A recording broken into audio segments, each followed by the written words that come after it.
No tak sa predstav ty prvý. Neviem, čo poviem, že... Dobrý deň, volám sa. Ale prestaň.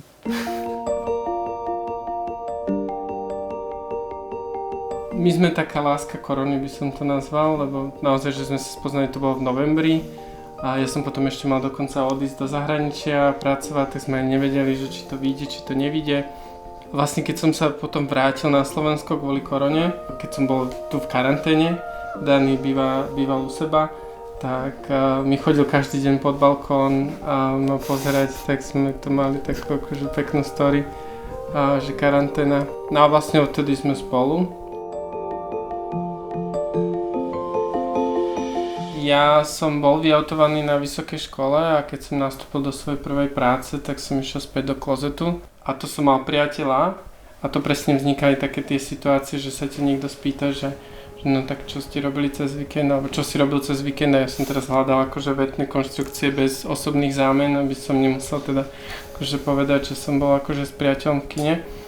Určite som aj počas štúdia mal nejaké práce, brigády, kde som vyautovaný nebol, ale vlastne už keď v tejto firme, v ktorej pracujem, to tak došlo spontánne, vyslovene som sa vyautoval medzi rečou.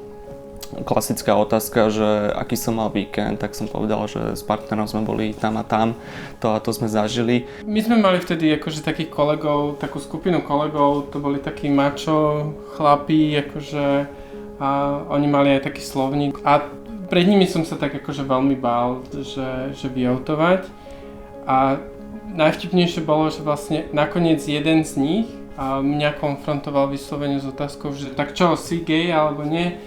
A ja že no, áno. A oni že super a normálne, že od nich som mal potom takú podporu, že som bol prekvapený a vlastne aj oni sa tak nejak akože zmenili, že predo mnou si tak nedovolili akože mať nejaké hlúpe poznámky alebo čo.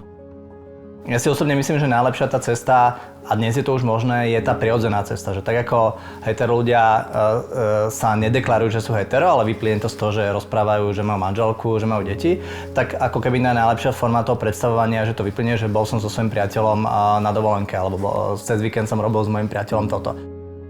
Som Richard Hargáš, som z Bratislavy, pracujem v oblasti IT a konzultingu, čiže už 22 rokov.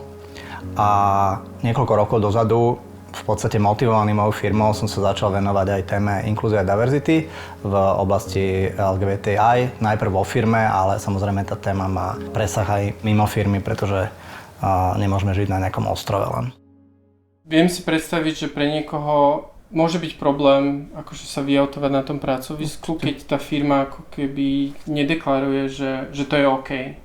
Alebo keď sa stretne s kolektívom, ktorý je povedzme názorovo odlišný, konzervatívny a tam ako keby nemôže byť sám sebou. A väčšinou potom trpia tie medziľudské vzťahy, tomu človeku sa nedobre pracuje, rozmýšľa nad zmenou firmy a to je škoda pre toho zamestnávateľa. Ale akože ja keby som nebol vyautovaný vo firme, asi by som odišiel, ale zase nebolo by to niečo, kvôli čomu by som akože vyslovene, že trpel. Volám sa Ligia Fulbrook a s Tiborom spolupracujem v jednej medzinárodnej spoločnosti. Tibor v podstate svoju orientáciu nikdy neskrýval u nás vo firme. Samozrejme, my sme s tým nemali žiaden problém, sme ho otvorenou náručou prijali. Ja som aj sektorový líder pre Business Service Centra. Tak tí Business Service Centra žijú tým, že tam naozaj máte rôzne národnosti, rôzne kultúry. Úplne je jedno, že aká sexuálna orientácia, tam mi práve o to ide, tam sú tak zmiešané tímy, že oni ťažia z toho, že každý vlastne do toho tímu vloží to svoje. Ako náhle ja skrývam svoju orientáciu, tak ma to stojí nejakú energiu. Áno, to znamená, dávam si pozor na slova, dávam si pozor na gestá a tú energiu potom nemám na tú prácu v konečnom dôsledku. A pri niektorých ľuďoch to odčerpávanie tej energie môže byť ako keby obrovské. Z tých našich skúseností aj Diversity Pro najviac sa vo firme zmenilo, keď sa povedzme toho chytil nejaký povedzme gay alebo lesba a oni si v tej firme vlastne to odšlapali. Oni išli za vedením, povedali, že chceme takéto školenia a chceme viacej A sú firmy, ktoré vo svete podporujú Pride a na Slovensku nerobia povedzme, že absolútne nič. A väčšinou je to o tých ľuďoch, ktorí akože do toho chcú investovať ten svoj čas, tú svoju energiu a nejakým spôsobom toto zmeniť. A takto akože vzniklo Diversity Pro, takýmto spôsobom vznikla Charta Diverzity, a takýmto spôsobom vznikla u vás vo firme a tá aktivita, že vlastne zjednotili benefity pre všetkých, bez ohľadu na sexuálnu orientáciu. Ja mám obrovské šťastie, pracujem pre globálnu firmu, ktorá je tam obrovská podpora aj zo zahraničia, ale nie len podpora, že ideme to robiť, ale aj podpora ako keby toho obsahu, že zdieľajú ako keby tie informácie. Ďalšia vec je, že sme nejakým spôsobom sa snažili zjednotiť benefity. Benefity, ktoré sa týkajú svadby. Keď je niekto mať registrované partnerstvo, tak takisto ako dávame nejaký bonus na svadbu alebo voľno, ktoré vyplýva zo zákona, čo je pre svadbu, tak vlastne toto robíme aj pre tých ľudí, ktorí idú robiť registrované partnerstvo, bohužiaľ v zahraničí, pretože na Slovensku to je nemožné. A môj názor je veľmi ako keby radikálny. Ja platím dane a žiadam za to, že rovnaké zaobchádzanie. Existuje taký zoznam na Ministerstve spravodlivosti, stupne ako keby nerovnosti. Ten zoznam má dosť veľa položiek a sú to veci, napríklad aj také, poviem taký príklad, vdovský dôchodok.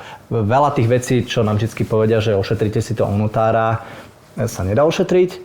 Krásny príklad, dole tuto u mňa susedia, tiež v podstate pár žil spolu, bohužiaľ jeden z nich zomrel a toho druhého nepustili a tá rodina ani na pohreb.